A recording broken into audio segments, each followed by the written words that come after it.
ওমানের এয়ারপোর্ট থেকে ৩৫৭ জন প্রবাসীকে চাকরি থেকে বরখাস্ত করে দিয়েছে। সেই জায়গাতে তারা ওমানিদেরকে নিয়োগ দিয়েছে। বন্ধুরা, দিন দিন আমরা আগে থেকে বলে আসতেছিলাম যে দিন দিন ওমানিকরণে ওমানের শ্রম মন্ত্রণালয় যেভাবে তারা নজর দিচ্ছে, সেই দিক থেকে আমাদের প্রবাসীদের চাকরির বর্তমান অবস্থাটা দিন দিন ছোট হয়ে আসতেছে। আপনারা একটু আমার স্ক্রিনের দিকে খেয়াল করলে দেখতে পারবেন, ওমানের সকল গণমাধ্যমে একটি নিউজ প্রকাশিত করা হয়েছে, যেখানে বলা হয়েছে যে ওমানের এয়ারপোর্টের ভিতরে প্রায় ৩৫৭ জন প্রবাসীর যেই চাকরি ছিল সেগুলাকে রিপ্লেস করে ওমানি নাগরিককে সেখানে তারা বসিয়ে দিয়েছে এবং প্রায় আরও ৭১টি চাকরির তারা ওমানি নাগরিকদের জন্য সুযোগ সুবিধা করে দিয়েছে। দিন দিন সেখানে ওমানিকরণেই তারা বেশি আগাচ্ছে।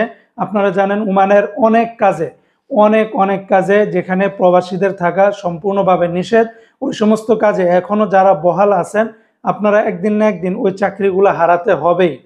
এখন পয়েন্টে যদি বলতে চাই তাহলে অনেক লম্বা হয়ে যাবে এবং এটার বিস্তারিত ডিটেলস অনেক হয়ে যাবে।